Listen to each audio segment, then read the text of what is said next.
The highly anticipated final round as President Barack Obama, Republican challenger Mitt Romney took the stage to go head-to-head in the last presidential debate. This is a crucial night. Could tip the scales in a deadlocked race, a final side-by-side comparison with just 15 days left now until the election, and millions of early ballots already being cast. So here's how it all happened in Florida tonight. The two men who would be presidents squared off for the last time in the home stretch of a race that could not be any closer. This time in Boca Raton, Florida, swing state turf, and this time sitting across from one another.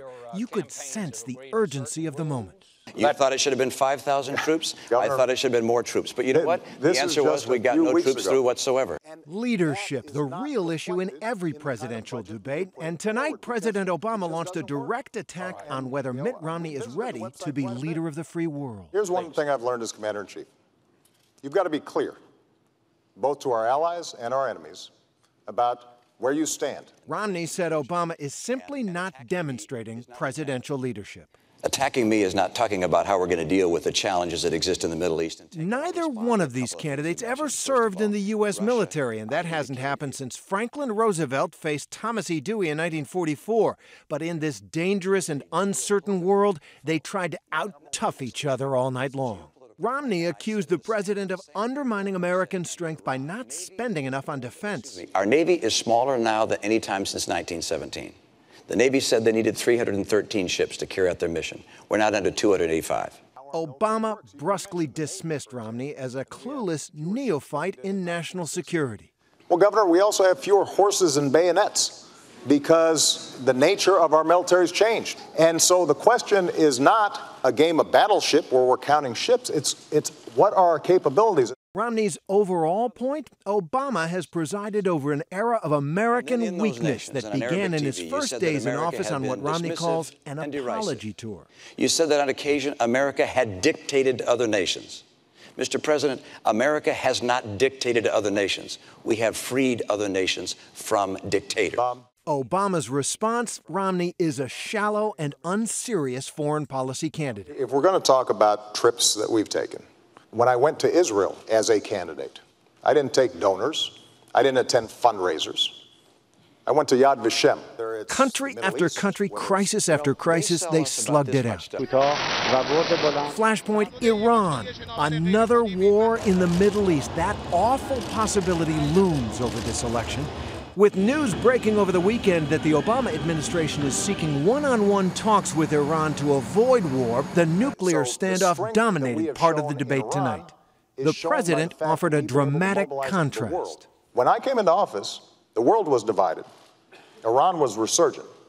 Iran is at its weakest point economically, strategically, militarily, than in many years. From the very beginning, one of the challenges we've had with Iran is that they have looked at this administration and felt that the administration was not as strong as it needed to be. I think they saw weakness.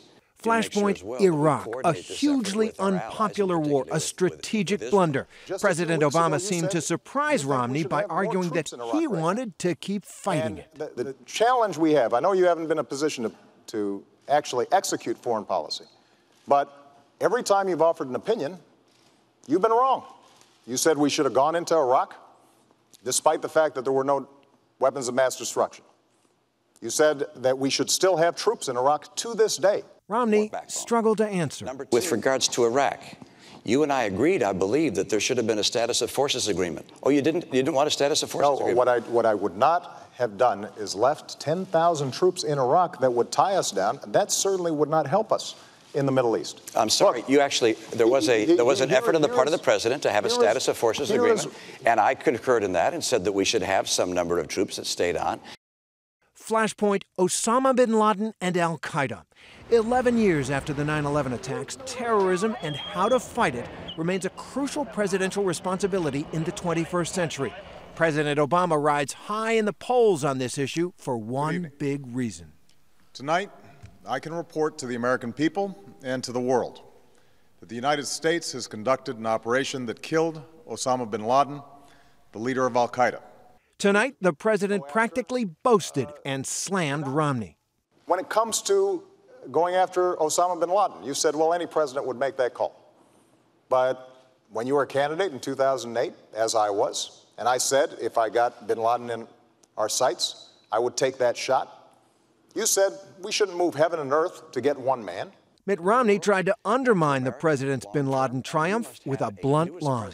I congratulate him on taking out Osama bin Laden and going after the leadership in al-Qaeda. But we can't kill our way out of this mess. We must have a comprehensive strategy to help reject this kind of extremism.